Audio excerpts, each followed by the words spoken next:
जिस दिन हमारे बाप दादाओं ने जो हमारा संविधान लागू किया इस देश में, इसको हमने साइड में रखकर जिस दिन हमने फैसला लेना स्टार्ट कर दिया साथियों, इस देश में जुल्म खत्म हो जाएगा साथियों। जिस दिन हमने फैसला लेना स्टार्ट कर दिया साथियों, इस देश में जुल्म खत्म हो जाएगा साथियों।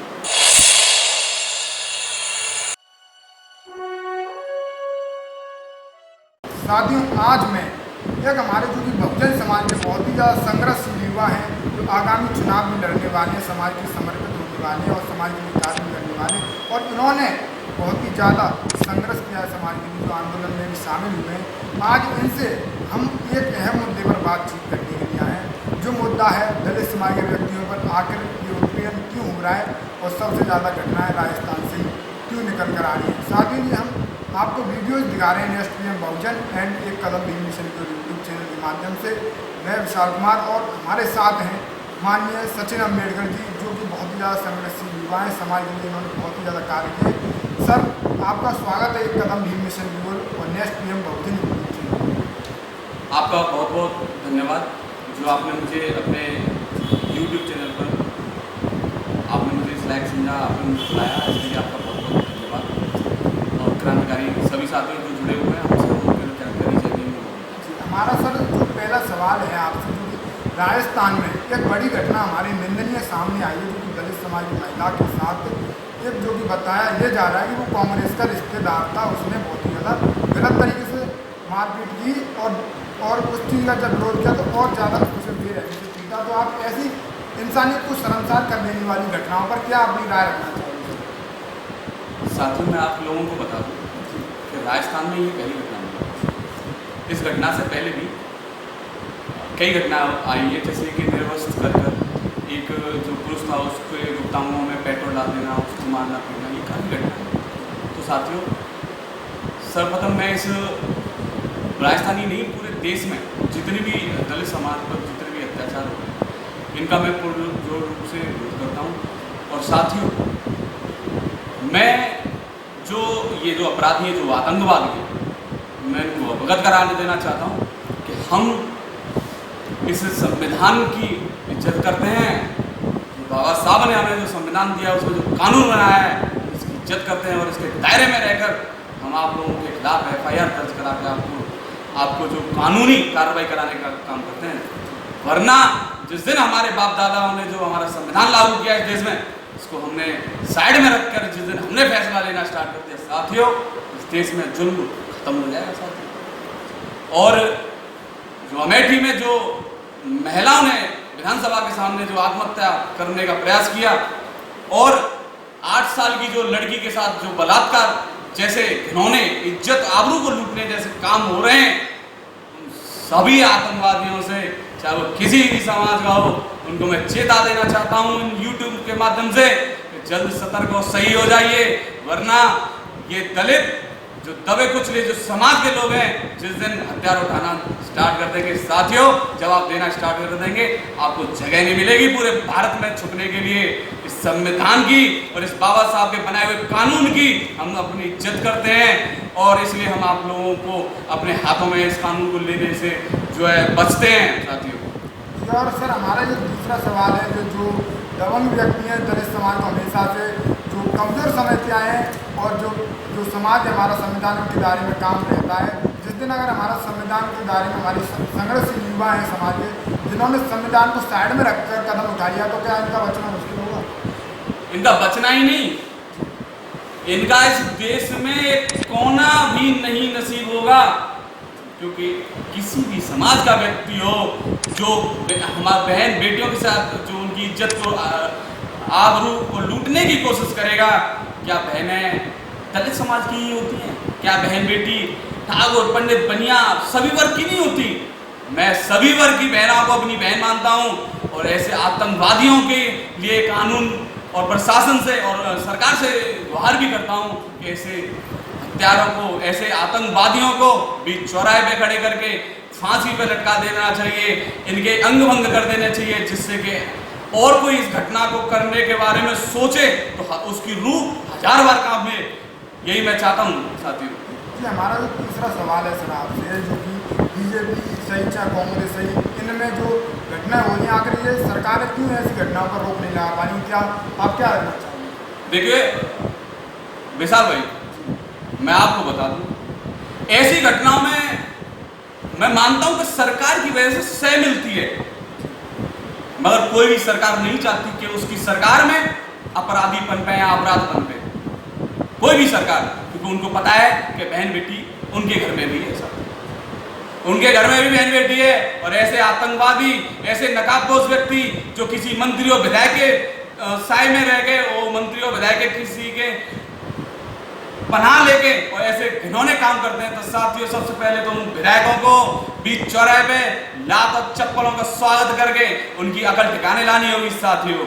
और इस संविधान के दायरे में रह के हम बोल रहे हैं, नहीं तो इनको इनकी औकात राजस्थान के समय राजस्थान प्रदेश में जाके इनके घर पे जाके हम बता सकते हैं। साथियों, मैं प्रत्येक इस देश के नौजवान, चाहे वो किसी भी वर्ग का हो, मैं चाहूंगा कि जिस कदर आप अपनी बहन की इज्जत करते हो, उस कदर आप सभी समाज की बहनों की इज्जत करना सीखिए। जब भी आप इस देश को, इस भारतवर्ष को एक पावन भारतवर्ष बनाने में कामयाब होंगे साथियों। जी सर, हमारा जो आपने इतनी बड़ी बड़ी बात कही, हमारा एक और सवाल है आपसे, जैसे कि दलित समाज के ऊपर जो उत्पीड़न हो रहे हैं, आखिर क्या लगता है आपको, ये कब बंद होंगे? समझ में आ रहा है साथियों? पहले तो विशाल भाई, आप इसको ये चीज समझनी होगी कि जो दलित शब्द है, इसमें ही हमारा दर्द झलकता है।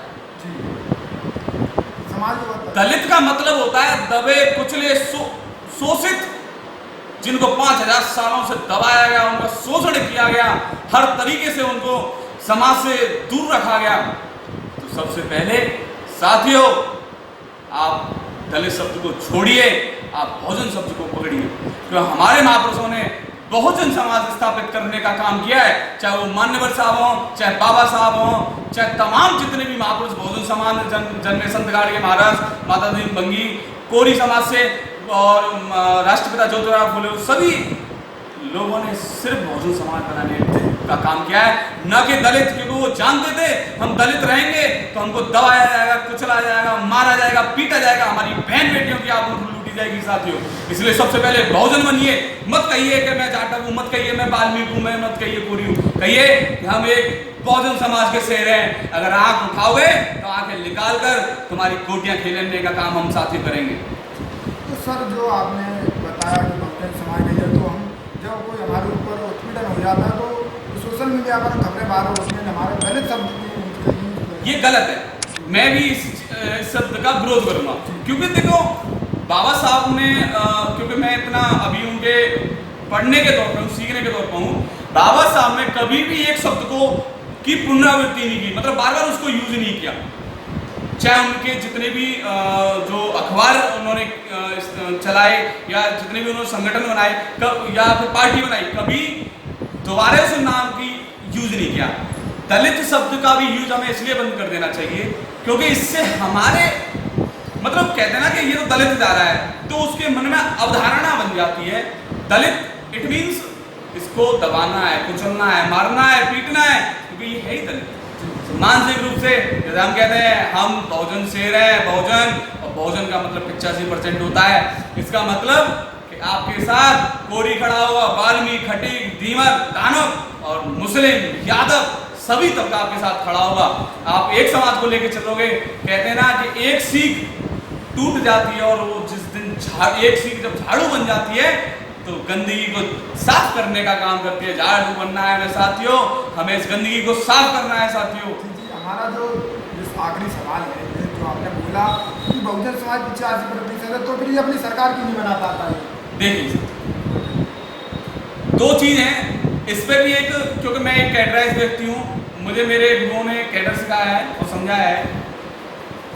देखिए, अब अपनी समाज से पहले हम उस समाज को लेने की कोशिश करेंगे कि 1925 में जब आरएसएस बनी, उस संगठन ने पूरे भारत में अपने सर्वजन को जोड़ने का काम किया, जिसमें से सवर्ण लोगों को पदाधिकारी बनाकर और बहुजन समाज के जो नीची जातियों से जो लोग आते हैं उनको कर्मचारी बनाने का काम किया और एक बहुत बड़े पैमाने पे संगठन खड़ा किया। इसी चीज को देखते हुए मान्यवर साहब ने बीएसपी को स्थापित करने से पहले बहुजन समाज को स्थापित करने का काम किया था, बहुजन संगठन खड़ा करने का काम किया था। इट मीन्स कि आप जब तक संगठन नहीं खड़ा करोगे तब तक आप सत्ता में नहीं आ सकते। मतलब संगठन स्थायी होता है और राजनीतिक सत्ता अस्थायी होती है। संगठन मजबूत होगा तो आप सत्ता में रहोगे, संगठन मजबूत नहीं है तो आप सत्ता में नहीं रहोगे। जैसे कि बहन जी, माननीय कुमारी बहन जी जब किसी भी रैली में जाती हैं तो वहां पे 2-4 लाख लोगों की भीड़ होती है और उस जिले का वोट बैंक आप निकाल के देखना, वो वोट बैंक 1000, 50,000, 1 लाख तक सीमित रह जाता है। इसका मतलब ये है कि आप ये समझिए कि हमारी जो राजनीतिक जो पार्टियां हैं, जिनके पास जो 85% का जो तबका है, उस तबके को राजनीतिक जो मुद्दों पर और वोट में कन्वर्ट करने में असफल है, क्योंकि इन्होंने सामाजिक संगठन और सामाजिक कार्यों में भागीदारी नहीं निभाई है। ये रोड पे नहीं निकल के आए हैं, इन्होंने रोड पे मेहनत नहीं की है, इसलिए आज हम बेबस हैं, लाचार है। राजनीतिक पार्टी हमारी सत्ता में नहीं है, इसलिए हम लाचार हैं। और लाचार इसलिए क्योंकि हमने ये अवधारणा बना ली है कि सत्ता में हम होंगे तो ही हमारे काम होंगे। नहीं, ऐसा नहीं है। आप सवर्ण लोगों को जाके देख लीजिए, किसी भी की सत्ता हो, किसी भी की सरकार हो, उनके काम नहीं रुकते हैं, वो निरंतर काम करते हैं। उनके पास इंडस्ट्री एरिया है, उनके पास संगठन है, उनके पास आर्थिक, सामाजिक और राजनीतिक और शैक्षिक जड़ें उनकी इतनी मजबूत हैं कि वो उनके काम कभी रुकते नहीं है। हम आज तक राजनीतिक जड़ मजबूत नहीं कर पाए, आज तक हम सामाजिक संगठन की जड़ मजबूत नहीं कर पाए, इसलिए हम कमजोर हैं साथियों। जी, हमारा जो आखिरी सवाल है, बिल्कुल हमारे मन में आ रहा है तो हम आपसे पूछना चाहेंगे, क्या बहुजन समाज आने वाले समय में अपनी सरकार बना पाए? आने वाले समय में देखो, मैं जो आज बोल पा रहा हूँ वो शब्द, वो दहाड़, वो आवाज मेरे बाबा साहब अम्बेडकर की दी। बाबा साहब ने कहा था 21वीं सदी बहुजनों की होगी। साथियों, बहुजनों की, इस चीज को आप लोग भूल गए हो। इस चीज को आपको ध्यान में लाना होगा कि हमारे इतने बड़े जो विश्व के सबसे ज्यादा डिग्रियां लेने वाले, जो विश्व में जिनको नॉलेज ऑफ द सिंबल का अवार्ड दिया गया, जो विश्व के विश्व रत्न है, उन्होंने जब कह दिया तो साथियों उस पर आप शक कर रहे हो, उस पर आप ये सोचते हो कि आप इस देश के हुक्मरान नहीं बनोगे, शासक नहीं बनोगे। साथियों, उनके जो मेहनत को आप निरादर करने का काम मत कीजिए और आपको शासक बनना ही होगा, क्योंकि ये बाबा साहब कह गए हैं साथियों। और बाबा साहब की कही हुई बात कभी भी गलत हो ही नहीं सकती, क्योंकि ये बच्चे उस बात को सच करके दिखाएंगे साथियों। और हम एक दिन इस देश की शासक भी बनेंगे और हुक्मरान भी समाज की स्थापना करेंगे। जी, जैसे कि सर आपने जो हमें पूरे जो हमारे व्यूवर हैं, सभी सब्सक्राइबर हैं, उनको समझाया, इनकी बातों पर आप अमल कीजिए। जो भैया ने जो बोला, अगर आपको अच्छा लगे तो कमेंट में अवश्य बताएं कि सही बोला या गलत बोला, अपनी प्रतिक्रिया अवश्य दें। और हमारे साथ थे बहुत ही ज़्यादा संघर्षशील युवा माननीय सचिन अम्बेडकर जी, और हमारे जो कैमरामैन अनुज कुमार बौद्ध, और अपने उनका चैनल है नेक्स्ट पीएम बहुजन, और एक कदम न्यूज़ मिशन जो यूट्यूब चैनल के माध्यम से आप हमारे जो विचार सचिन अम्बेडकर जी भैया जी के विचार आप सुन पा रहे थे। अगर आपको ये वीडियो अच्छी लगी तो चैनल को सब्सक्राइब करके वीडियो ज़्यादा से ज़्यादा शेयर करें। जय भीम, जय भारत। साथियों, बस 1 सेकंड का और वक्त दीजिए, मैं आपको एक चीज बताऊं। बाबा साहब ने कभी भी किसी जाति के खिलाफ लड़ाई नहीं लड़ी। बाबा साहब ने कभी भी किसी धर्म के खिलाफ लड़ाई नहीं लड़ी। बाबा साहब ने जो असमानता की जो लड़ाई थी, जो वर्ण व्यवस्था थी, जिसमें हमें चौथे पायदान पर रखकर हमसे गलत काम कराए जाते थे, नाली धोना, महले साफ करना, खाल काटना, पशुओं को, मरे पशुओं को जाकर दफनाना, उस जो वर्ण व्यवस्था थी उसके खिलाफ आंदोलन की सेम बाबा माननीय साहब ने की। तो साथियों, यही लड़ाई हमारी है। हमारी किसी व्यक्ति विशेष से कोई लड़ाई नहीं है, किसी वर्ग से हमारी कोई विशेष लड़ाई नहीं है। हमारी लड़ाई केवल एक मनुवादी विचारधारा से लड़ाई है, जो हमको फिर से गुलाम बनाने का सपना देख रही है। साथियों, आप इस सपने को, अच्छा है आप सपने देखते हो, क्योंकि सपने देख रहे हो इसका मतलब आप जिंदा हो। साथियों, ये भूल गए हैं सम्राट अशोक को, जिसके हम वंशज हैं। साथियों, आपको इस देश का एक दिन राजा बनना होगा और जो लोग हमारे साथ देंगे, जो हमारे साथ रहेंगे, उनका मोस्ट वेलकम है, क्योंकि लड़ाई हमारी केवल मनुवाद से है, केवल एक विचारधारा से है, और जो भी हमारे साथी हमारे साथ जुड़ेंगे वो हमारे साथ चलेंगे साथियों।